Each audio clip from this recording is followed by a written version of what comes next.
नमस्कार।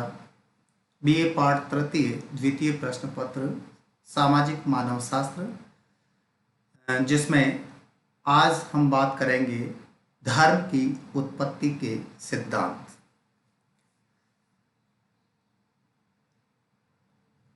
प्रत्येक समाज में सामाजिक नियंत्रण के कोई न कोई साधन अवश्य रहे हैं। धर्म भी सामाजिक नियंत्रण का एक प्रमुख और सशक्त साधन रहा है, परंतु सवाल यह आता है कि ऐसे कौन से सिद्धांत है जिसके कारण धर्म की उत्पत्ति हुई। इसके लिए कई मानव शास्त्रियों ने, जिसमें E.B. Tyler, Max Muller, email Durkheim आदि विद्वानों ने अपने अपने सिद्धांत प्रस्तुत किए। सबसे पहले धर्म की उत्पत्ति के सिद्धांत में हम आत्मावाद या जीववाद का जो सिद्धांत है उस पर हम बात करेंगे। आत्मावाद का सिद्धांत के जो प्रवर्तक है वो E.B. टायलर है, जिन्होंने प्रिमिटिव कल्चर पुस्तक में इस सिद्धांत का प्रतिपादन किया। इमाइल इसमें आत्मावाद को जो है वो दो भागों में बांटा है। प्रथम आत्मा का सिद्धांत, जिसके अनुसार यह विश्वास किया जाता है कि मनुष्यों में आत्माएं होती है जो उनकी मृत्यु के बाद भी शेष रहती हैं। दूसरी बात प्रेतों का सिद्धांत, जिसमें ऐसी आत्माओं को भी स्वीकार किया गया है जो मनुष्य की आत्माओं से पृथक है, वे देवीय आत्माएं होती है। इस प्रकार आत्माएं प्रेतात्माओं से लेकर शक्तिशाली प्राणियों तक की होती है जो अमर है तथा सांसारिक घटनाओं एवं मानव जीवन को नियंत्रित एवं निर्देशित करती है।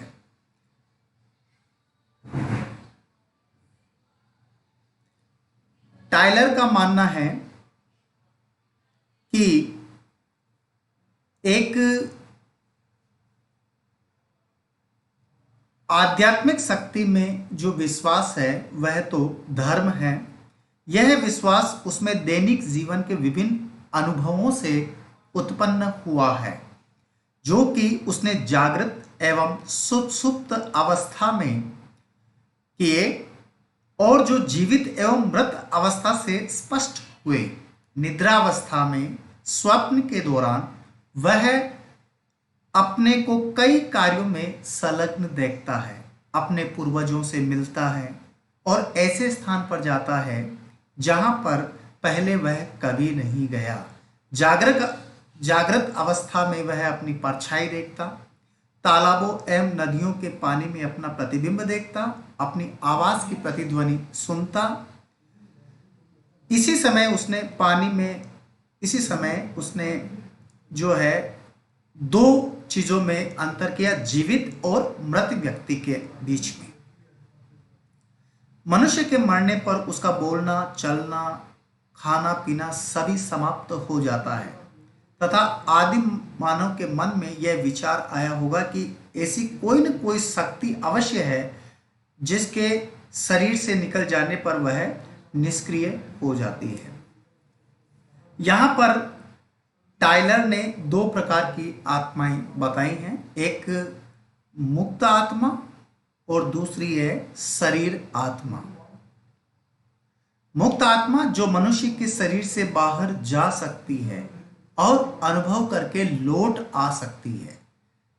यानी कि जैसे मान लीजिए कोई व्यक्ति रात को स्वप्न देख रहा है, तो स्वप्न में उसकी आत्मा ऐसे ऐसे स्थान पर जाकर के, जो कि वह कभी नहीं गया है, या ऐसे दृश्य जिसने सपने में कभी नहीं देखा है, वो उन दृश्यों को देखता है और पुनः वापस वह आत्मा अनुभव करके पुनः शरीर में लौट आती है।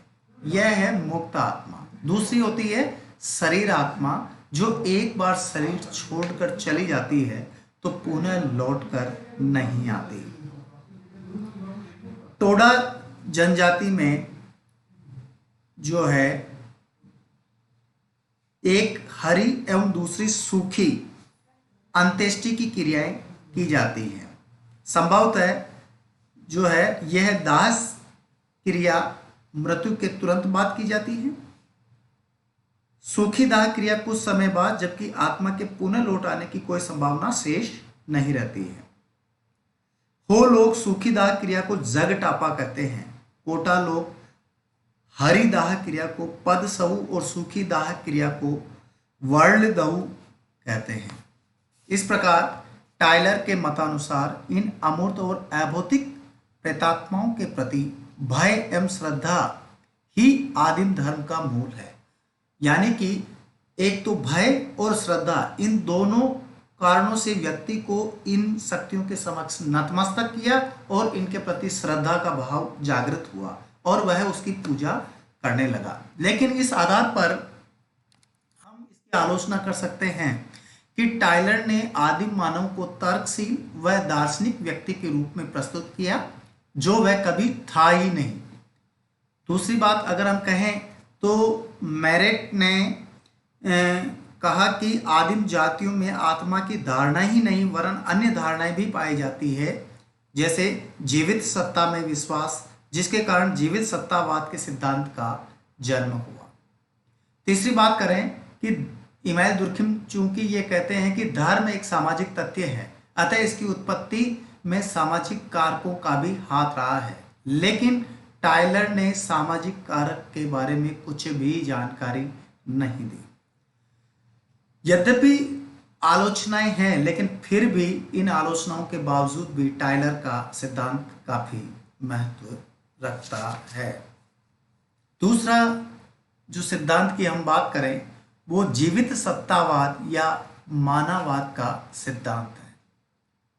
धर्म की उत्पत्ति में जीवित सत्तावाद के जो प्रवर्तक है वो मैक्स मूलर एवं प्रीवियस मानव शास्त्री थे।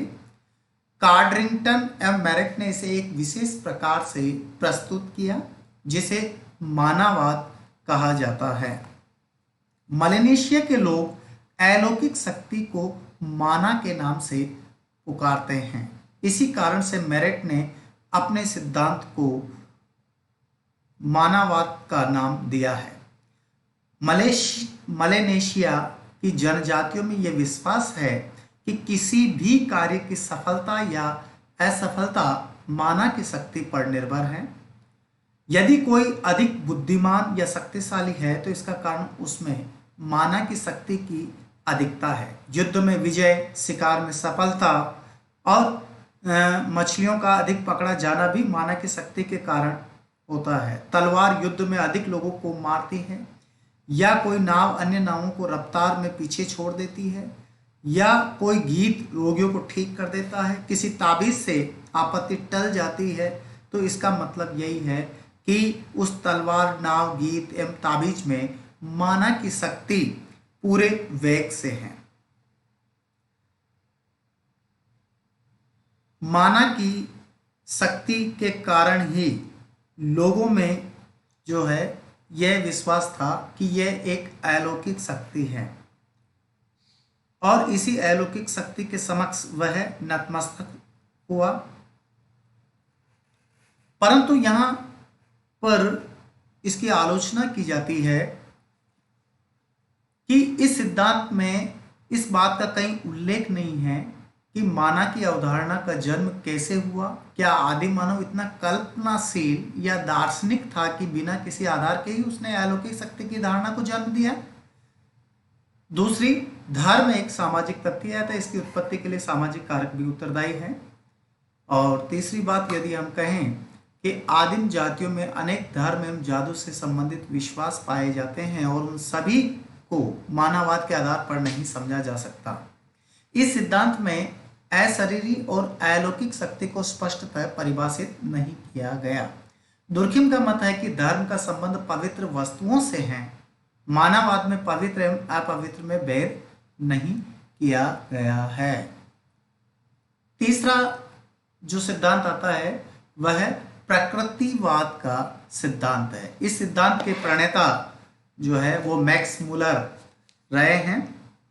मैक्स मूलर जर्मन विद्वान थे जो संस्कृत एवं अन्य भाषाओं के जानकार थे। उन्होंने धर्म की उत्पत्ति को प्राकृतिक शक्तियों एवं घटनाओं की पूजा में ढूंढा। इसके लिए उन्होंने भारतीय एवं यूरोपीय पौराणिक कथाओं का सहारा लिया। इन पौराणिक कथाओं में सौरमंडल और तारामंडल से संबंधित अनेक कथाएं हैं जो आकाशीय पिंड को सजीव के रूप में चित्रित करती है। वेदों में भी सूर्य, चंद्र एवं तारों से संबंधित गाथाएं हैं जिनको पढ़ने पर ज्ञात होता है कि जैसे वे जीवित प्राणियों की कथाएं हैं। मैक्स मुलर के इस सिद्धांत को मिस्र एवं अन्य स्थानों पर होने वाली पुरातत्वीय खुदाइयों से भी बल मिला। मिस्र में रा अर्थात सूर्य को सबसे बड़ा देवता माना गया है। भारत में भी सूर्य, चंद्र, वायु, अग्नि, वर्षा आदि प्राकृतिक वस्तुओं की पूजा की जाती है। प्राकृतिक शक्तियों से आदि मानव के मन में भय, प्रेम, आश्चर्य एवं आतंक की भावना पैदा हुई। अर्थात उसने देखा कि प्राकृतिक शक्तियों के कारण जैसे अकाल पड़ने के कारण अनेक व्यक्ति भूखे मर जाते हैं, या फिर अतिवृष्टि होना, बाढ़ आना, ज़्यादा बारिश हो जाना, तो व्यक्ति ये देखता है कि उसकी लहलहाती फसलें बर्बाद हो गई है, या बाढ़ आने के कारण अनेक जान माल के नुकसान होता है, व्यक्ति बह जाते हैं, मर जाते हैं, या भूकंप आना, धरती में हलचल होकर के भूकंप आने पर अनेक व्यक्ति धरती के गर्भ में चले जाते हैं और अनेक व्यक्ति मारे जाते हैं। या फिर प्राकृतिक आपदाएं जैसे हैजा, प्लेग, महामारी, कोरोना, इस प्रकार की बीमारियों के कारण भी जो है अनेक व्यक्ति मारे जाते हैं। तो इन सभी प्राकृतिक शक्तियों के भय के कारण, डर के कारण वह इनके समक्ष नतमस्तक होने लगा और वह उसकी पूजा करने लगा। जैसे पेड़ की पूजा है, कुएं की पूजा है, नदियों की पूजा है, नदियों में जल की पूजा जो है वो करते हैं। तो इस प्रकार इन प्राकृतिक शक्तियों की व्यक्ति पूजा करने लगा। मैक्स मुलर का ऐसा मानना है। प्राचीन समय से ही प्राकृतिक पदार्थों एवं शक्तियों की पूजा लगभग सभी देशों में देखने को मिलती है। लेकिन जिस प्रकार आत्मावाद या जीवित सत्तावाद की आलोचना की गई है, मानववाद की आलोचना की गई है, ठीक उसी प्रकार प्रकृतिवाद के सिद्धांत की भी आलोचना इस आधार पर की गई है कि एंड्रयू लो का मानना है कि त्रुटिपूर्ण भाषा के आधार पर धर्म की उत्पत्ति एक संकुचित व्याख्या है। केवल प्रकृति पूजा से ही धर्म की उत्पत्ति बताना उचित नहीं। दूसरी बात, अगर हम कहें कि दोषपूर्ण भाषा के प्रयोग से प्राकृतिक पदार्थों को सजीव समझने की बात को सिद्ध करने के कोई प्रमाण नहीं है। धर्म एक सामाजिक संस्था है। मैक्स मुलर ने धर्म की उत्पत्ति में कहीं भी सामाजिक कारकों को महत्व नहीं दिया। इस सिद्धांत में अनुमान एवं कल्पना पर ही अधिक जोर दिया है। तो इस प्रकार ये तीन धर्म से संबंधित बात कही है। आज तक बस इतना ही। अगले सिद्धांत अगली कड़ी में प्रस्तुत किए जाएंगे। बहुत बहुत धन्यवाद।